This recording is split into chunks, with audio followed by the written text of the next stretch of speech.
Investir sur le Bitcoin ou sur Amazon? Vaste question. Je vais trancher dès le début, les deux. Mais la question ne se situe pas justement pour savoir lequel est le mieux, mais savoir dans quel ordre faire les choses. Le Bitcoin, on en a beaucoup parlé, ça a fait beaucoup de polémiques tout au long de ces années. Beaucoup ont parié sur sa baisse, sur sa disparition. Quand moi je m'y suis intéressé, on va dire en 2019, c'était autour des 10 000 euros. Déjà les gens parlaient que c'était trop pour certains. D'autres parce que ça avait suivi un bear market, ça avait baissé fortement, ça allait disparaître. Pourtant, des modèles mathématiques allaient prouver en fait que ça allait atteindre les 100 000 euros. Par contre, une chose est sûre, c'est que personne ne pouvait prédire quand. Donc, on n'était jamais sûr vraiment à 100% que ça y est arrivé, mais finalement, on a dépassé les 100K, aller jusqu'à 120, 123K. Aujourd'hui, on parle d'un Bitcoin qui devrait atteindre les 1 million. Je pense qu'on va y arriver vu la tête de nos économies. Mais la question est toujours quand? Est-ce que c'est dans 5 ans? Dans 10 ans, dans 15 ans, dans 20 ans. Toujours est-il que si tu veux atteindre ce fameux million, en fait, tu vas attendre et tu vas spéculer sur une partie que tu ne maîtrises pas, le temps. Et crois-moi, et tu dois le savoir, la chose la plus importante dans la vie, après la santé, la famille ou ta spiritualité, c'est pas la question, c'est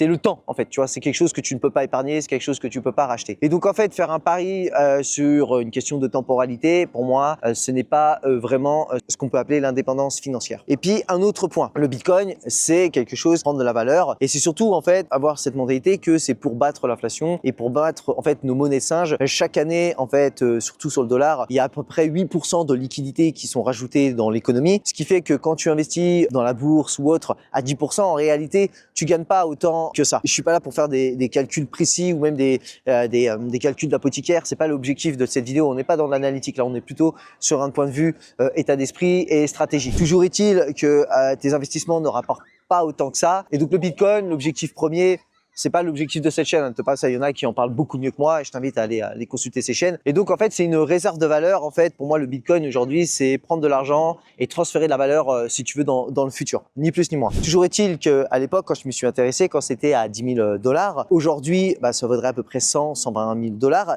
En partant du principe que je vends que maintenant. La question, c'est est-ce que tu vends maintenant et tu prends tes gains et tu te retrouves encore dans cette monnaie de singe, ou est-ce que tu continues à le garder avec potentiellement des hausses, des baisses, etc. Donc admettons que 100 000 euros, c'était ton objectif, qui pour moi n'est pas un objectif extrêmement élevé, mais admettons que c'est ton objectif.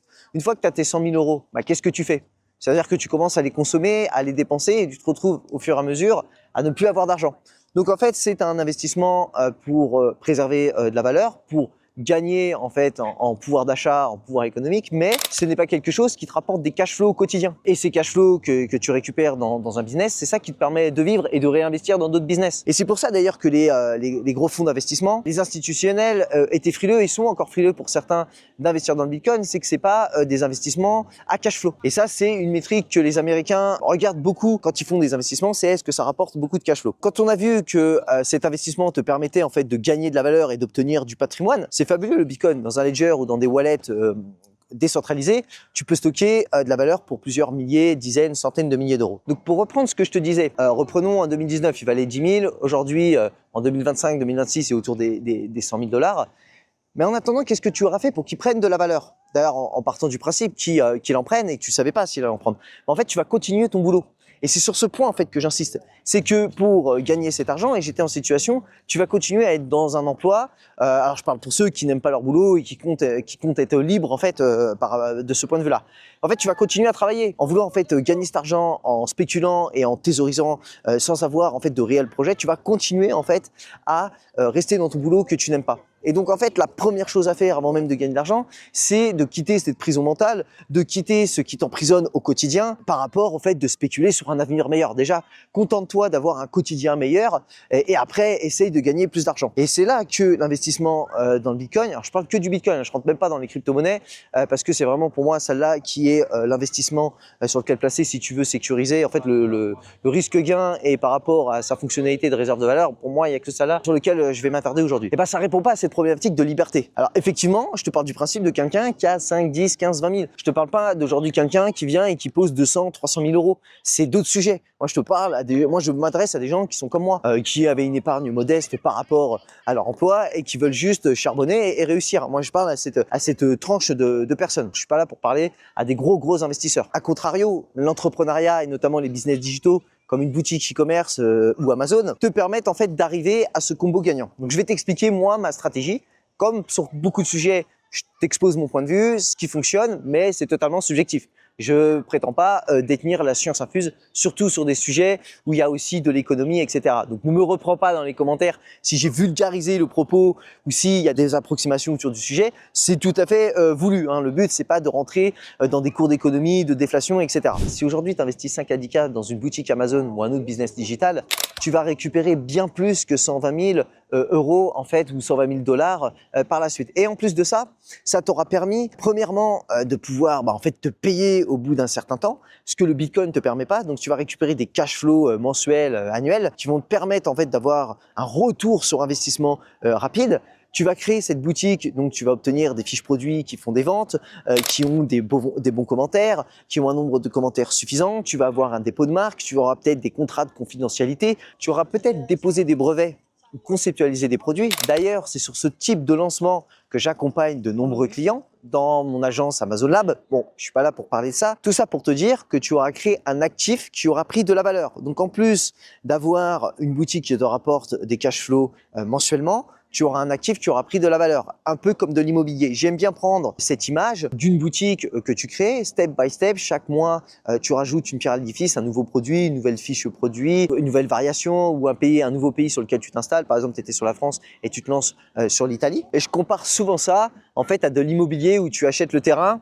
Puis après, tu commences à construire les premières fondations, le premier étage, le deuxième, la toiture. Tu commences à bien peindre tous les murs. Ensuite, tu fais l'intérieur et après, tu peux le décorer. C'est un peu comme ça que je conçois et que je vois la vision d'une boutique Amazon. Tout ça en partant d'un budget de 10 000, de 20 000, de 30 000. Ça, c'est pas le sujet en fait de combien tu peux poser sur la table. Tout ça pour te résumer que le Bitcoin, c'est un investissement à plus-value et qu'une boutique Amazon, en premier lieu, c'est une boutique à rendement et ensuite à plus-value.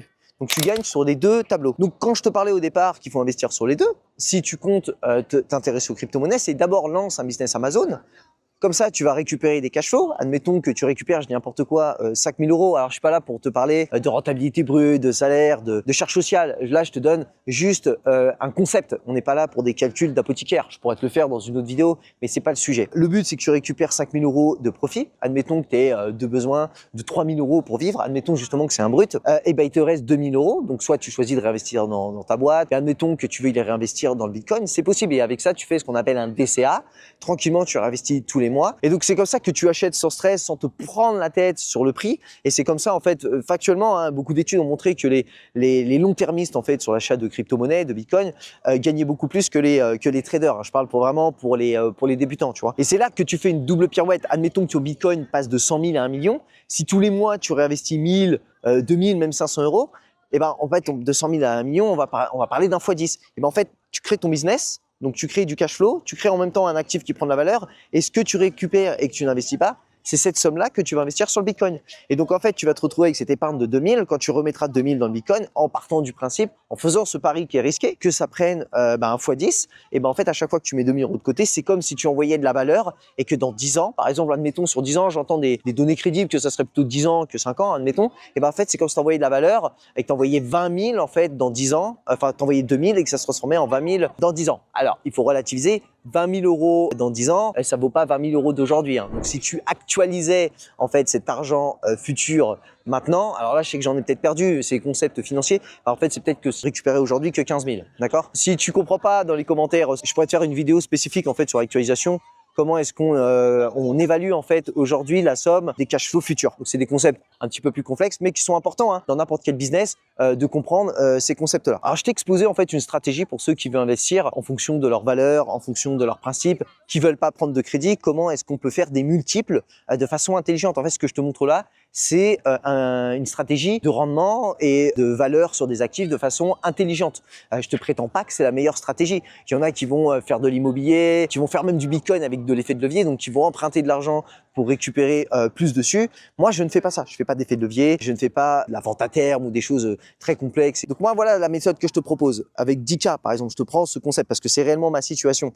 Tu investis dans une boutique Amazon, tu la développes petit à petit. Ensuite, au bout d'un moment, tu vas pouvoir quitter ton boulot. Ce que tu fais à ce moment-là, c'est que tu fais en sorte soit d'obtenir une rupture conventionnelle, soit tu fais comme moi, tu fais un CDD de 6 mois derrière pour obtenir le chômage. Ensuite, ce que tu vas faire, c'est accumuler du cash flow dans ta société pendant que tu vas toucher l'ARE lié à ton chômage. Hein. C'est tout à fait légal, hein. Tu as travaillé, donc tu as le droit de l'utiliser. D'ailleurs, on va bientôt passer, alors c'est passé de 24 mois à 18 mois, maintenant on va passer à 12 mois. Je te préconise vraiment d'utiliser cette stratégie rapidement avant qu'il l'utilise pour 6 mois et surtout qu'ils fassent des contrôles inopportuns et qu'ils te prennent la tête avec beaucoup de documentation et qu'ils évitent, qu'ils empêchent les entrepreneurs tout simplement de cumuler les deux. Une fois que tu as cumulé beaucoup de cash flow, que tu as développé plus de produits, tu vas sûrement pouvoir réussir à te payer. Alors, je te ferai peut-être une vidéo sur tout ce qui est charge sociale et l'URSSAF.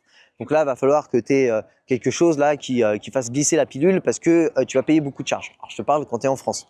J'ai fait une vidéo d'ailleurs sur comment créer une société ou du moins à qui s'adresse la création d'une société à Hong Kong par exemple. Tu as d'autres contrées, j'ai envie de te dire. Moi, je suis pas spécialisé dans les LLC américaines, etc. Et donc à partir de là, tu auras vraiment été indépendant financier, tu seras autonome. Moi, je préfère parler d'autonomie financière. Tu vas pouvoir te payer. Et admettons que tu avais un salaire de, je sais pas moi, 3 000 € brut ou on va dire 2 000 € net, tu vas pouvoir commencer à te payer. Tu vas te payer parce que c'est la base, hein, c'est pouvoir entretenir ton foyer et pouvoir juste déjà subvenir à tes besoins. Et avec le surplus, là c'est des choix stratégiques. Soit tu réinvestis dans ta boîte, soit tu réinvestis comme j'ai fait dans un autre business. Par exemple, moi j'ai développé le Amazon Lab, qui est une agence pour accompagner justement les vendeurs qui veulent qu'on les aide à faire tout de A à Z dessus. Donc j'ai pris beaucoup d'investissements, on a fait du recrutement, acheté du matériel, des logiciels. Enfin voilà, j'ai beaucoup investi dedans. C'est un choix. Tu peux réinvestir dans l'immobilier au Maroc, par exemple. J'ai eu énormément de clients marocains qui veulent réinvestir dans leur pays d'origine. Il y a plein de choses dessus pour réinvestir ces cash flows. Là, je te parlais juste de comment utiliser pour les questions de Bitcoin. À ce moment-là, tu peux justement prendre ce cash flow et le réinvestir dans le Bitcoin. Soit tu réinvestis via ta société. En France, bon, peut-être un peu compliqué. Soit tu le fais sortir en personnel, c'est là que ça devient un peu compliqué parce que tu vas te faire défoncer en charge sociale, c'est en salaire, tu vas quand même payer la flat tax. Alors je te parle de la flat tax, ils veulent la passer de 30 à 45%. Et ensuite tu vas payer l'impôt sur le revenu. Donc tu as bien compris que l'État il s'est bien servi et que quand tu as fait sortir 100 €, je crois qu'il va te rester à peine 40 ou 50 €. Peut-être des méthodes d'optimisation avant. Et ensuite, tu investis dans le Bitcoin en te disant, voilà, moi, je fais pas de la spéculation. Moi, je suis pas là pour avoir des rendements à court terme. Je stocke juste de la valeur dans le futur. J'enlève mon argent des comptes bancaires en euros et des banques et j'attends que ça prenne de la valeur ou du moins, je me couvre contre la dévaluation de la monnaie. Parce que moi, c'est plus d'un point de vue comme ça. C'est comment envoyer de la valeur dans le futur et surtout par rapport aux monnaies singes qu'on a. Il faut savoir que les monnaies, dans l'histoire, elles ont pas duré longtemps. On est quand même passé du franc à l'euro et je sais pas si on va y rester longtemps. Bon, ça, c'est des questions politiques et économiques. C'est pas le sujet de la chaîne, mais voilà. Moi, le but, c'est aussi de te parler parce que si on fait tout ça, c'est pour gagner de l'argent, c'est pour profiter de nos familles et surtout pas pour se faire voler et perdre en fait ce qu'on a gagné durement. Voilà, moi, je t'expliquais comment réinvestir tes cash flows pour qu'ils prennent de la valeur et te protéger, évidemment, pour tous ceux qui peuvent investir. J'en ai beaucoup dans leur pays d'origine, c'est aussi des choses à faire. Tu peux investir dans des boutiques, dans des business physiques en Afrique. Tu peux même faire peut-être du e-commerce là-bas. Il y a énormément de choses à faire. Mais tu vois, moi, j'ai pas de bled. Je suis un peu en galère, donc j'essaye de mettre mon argent où je peux pour pas me faire voler par l'État français. Et puis toujours est-il, un dernier point et je finirai là-dessus sur la vidéo. Comme tu peux admirer, là, je m'étais inspiré. Justement, je te parlais de liberté pour l'atteindre rapidement. Là, tu vois, là, je te fais un petit tour. Je suis à Shenzhen, on a visité, je sais pas, tu vois, j'ai des vidéos que j'ai tournées tout en haut là-haut sur un super beau parc et je redescendais et je me suis dit tiens, on parle de liberté, on parle d'investissement, tu vois, quand j'ai vu ces énormes buildings, ça m'a rappelé un peu Hong Kong parce que ça, il y a un peu une concurrence entre Shenzhen et Hong Kong c'est une place financière et je sais pas, place financière, investissement, placement, Bitcoin, tu sais, ça turbine là-haut et je me suis dit tiens, je vais faire cette vidéo. J'avais longtemps voulu parler de ce sujet de réinvestissement et je trouvais que c'était le bon endroit. Et puis dernièrement, et c'est pour ça moi que j'ai quitté en fait au départ les cryptos pour créer une boutique Amazon, c'est que dans la vie, il y a des moments où tu as envie de créer des choses qui ont du sens, qui vont au-delà de l'argent. Moi, c'était quitter le boulot, quelle que soit la somme en fait. Moi, c'est même pas le montant qui m'intéresse, c'est le projet. Évidemment, l'argent, c'est une métrique importante. Dans l'entrepreneuriat, c'est pour moi l'unité de mesure de valeur. Pour moi, l'argent, c'est juste une unité de mesure de réussite. Mais d'un point de vue factuel, juste dans le business, ça regarde pas toute la vie, tu vois. C'est comme un gars qui va courir 100 mètres.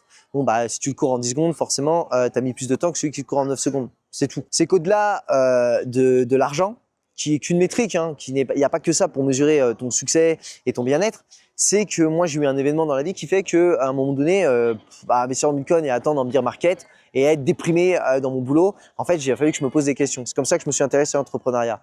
Et au-delà de ça, dans le e-commerce, et moi, je fais de la vente Amazon, c'est que tu peux en fait avoir un combo gagnant entre gagner de l'argent, être libre et surtout vendre des produits en fait qui te plaisent. Souvent, on dit de vendre des produits, oui, des produits, on s'en fiche, ce qui compte, c'est les datas. Oui, c'est vrai. La première chose, c'est de gagner de l'argent. Je vais pas te dire le contraire. Mais si tu peux vendre des produits qui ont du sens pour toi, j'ai un client que j'accompagne et qui vend un super produit lié en fait au développement de tout simplement de sa communauté. Et je trouve ça exceptionnel de pouvoir lier argent, entrepreneuriat et des valeurs et aider des gens vraiment. Moi, je trouve ça super et en fait, ça va donner plus de sens à ta vie. Et ça, le Bitcoin, les investissements, même l'immobilier, la bourse, tout ça, ok, tu gagnes de l'argent. Et franchement, moi, ça me fait pas palpiter. Après, si t'es comme moi, si t'aimes les choses vivantes, si t'es énergétique, si t'as envie de faire des choses comme ça qui te font vibrer, en plus de gagner de l'argent, et en fait, quand tu te lèves le matin, c'est un kiff. Je peux te dire que c'est plus kiffant de te lever ici à Shenzhen, aller chercher des fournisseurs pour mes clients, des partenariats, que de regarder des graphiques du Bitcoin. Comme je peux voir là sur des vidéos, ça a baissé de 3%, Trump il a fait une manipulation, laisse, ça prendra de la valeur plus tard, te prends pas la tête, fais du business, fais des ventes, kiffe, crée des actifs et après tu pourras voyager comme ça, je te fais un petit tour en même temps. Voilà, tu vois, c'est magnifique. Voilà. Donc voilà, j'étais inspiré pour te faire cette vidéo, un petit peu dessus. C'était une vidéo légère, un petit peu stratégie pour tous ceux qui veulent faire des investissements et gagner de l'argent de façon pirate sans faire de crédit. Grosso modo, c'est ça un peu la logique. Donc en tout cas, si ce que je te dis fait du sens, n'hésite pas à t'abonner, à liker. Et puis si tu as des anecdotes sur ce que je viens de te dire, n'hésite pas à le mettre dans les commentaires. En tout cas, je te dis à la prochaine vidéo. Prends soin de toi. Ciao.